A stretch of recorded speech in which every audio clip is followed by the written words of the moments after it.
ဒီနေ့မှာတော့ social study သင်ခန်းစာမှာလေ့လာရမယ်ပေါ့နော်ဒီ Mexican နဲ့ American စစ်ပွဲအကြောင်းကိုရှင်းပြပေးမယ်ဆိုတော့ Mexican နဲ့ American စစ်ပွဲကဘယ်ကာလမှာဖြစ်ခဲ့ရလဲဆိုရင်1846ကနေ1848ပေါ့နော်ဒီဝန်းကျင်တွေမှာဖြစ်ခဲ့ကြတယ်ဆိုတော့ဒီကာလက American နိုင်ငံရဲ့ US history တမိုင်းကြောင်းမှာဆိုရင်ဘယ်ကာလလောက်ဖြစ်မလဲဆိုရင်Westward expansion ကာလပေါ့နော်ဒီ American နိုင်ငံအနောက်ဘက်ကိုနေမြေရှဲ့နေတဲ့ကာလတွေဖြစ်မယ်ဆိုတော့အဲ့ကာလမှာဖြစ်ခဲ့တဲ့ဒီစစ်ပွဲကဘာကြောင့်မို့ဖြစ်တာလဲပြီးတော့ဘယ်လိုမျိုးဖြစ်သွားလဲဆိုတဲ့အကြောင်းတွေကိုရှင်းပြပေးမယ်ပေါ့နော်ဆိုတော့ပထမဆုံးအနေနဲ့ဒီ1820နဲ့မှာတစ်ခုနှစ်မှာဆိုလို့ရှိရင်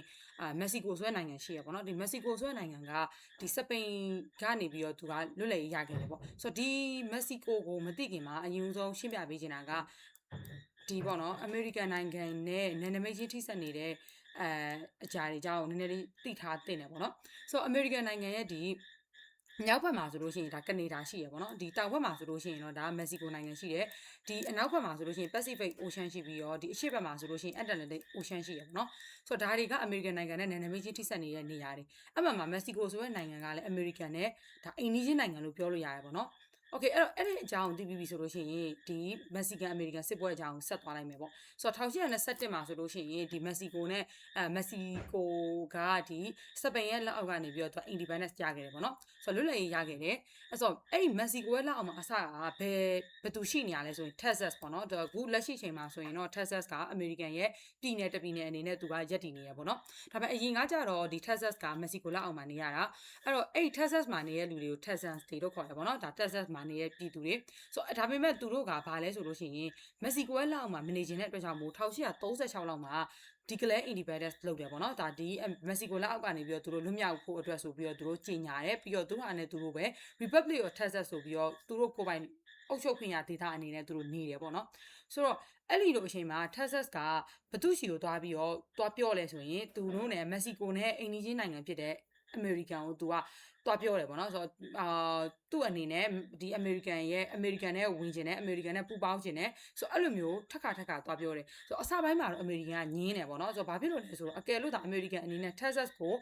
သူတို့ရဲ့ပြည်နယ်အနေနဲ့သတ်မှတ်လိုက်မယ်ဆိုလို့ရှိရင်အမေရိကန်နဲ့မက္ကဆီကိုနဲ့စစ်ဖြစ်မှာအဲ့ဒါကိုအမေရိကန်ကသိရတဲ့အတွက်ကြောင့်အစပိုင်းမှာဆိုတော့သူညင်းတယ်ပေါ့နော်ဒါပေမဲ့လည်း Texas ကထပ်ခါတွေလာပြီးပြောနေတဲ့အတွက်ကြောင့်မို့1845မှာတော့ Texas ကိုအမေရိကန်နိုင်ငံရဲ့28ခုမြောက်ပြည်နယ်အနေနဲ့လက်ခံလိုက်တယ်ပေါ့နော်ဆိုတော့အဲ့ဒါနဲ့ပဲ Texas ကိုအမေရိကန်ကလက်ခံလိုက်တာနေစပြီးတော့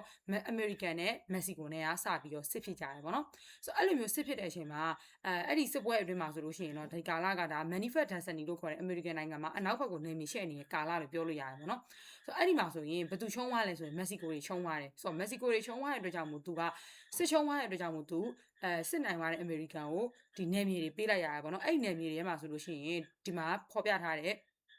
ကယ်လီဖိုးနီးယားတို့နီဗားဒါးတို့ဥတာတို့အရီဇိုနာတို့နယူးမက္ကဆီကိုပေါ့နော်ဆိုတော့ဒီပြည်နယ်တွေကဒါပါဝင်နေတယ်ပေါ့ဆိုတော့ဒီပြည်နယ်တွေကိုမက္ကဆီကိုအနေနဲ့အမေရိကန်ကိုပေးလိုက်ရတယ်ပေါ့ဆိုတော့အဲ့ဒီအတွက်ကြောင့်မို့အခုလက်ရှိနေတဲ့ကယ်လီဖိုးနီးယားတို့ဒီTexas တို့ဆိုတဲ့ပြည်နယ်တွေဒီအစကတော့ဒါမက္ကဆီကိုပိုင်ပြီးတော့ဒီပွဲမှာမက္ကဆီကန်အမေရိကန်စစ်ပွဲမှာအမေရိကကိုရှုံးလိုက်တဲ့အတွက်ကြောင့်မို့ပေးလိုက်ရတာပေါ့နော်ဆိုတော့ပြောရမယ်ဆိုလို့ရှိရင်တော့ဒီစစ်ပွဲအကြောင်းကိုအကြီးချုပ်ပြန်ပြောရမယ်ဆိုတော့ဒီစစ်ပွဲကဘာဖြစ်လို့ဖြစ်တာလဲဆိုလို့ရှိရင်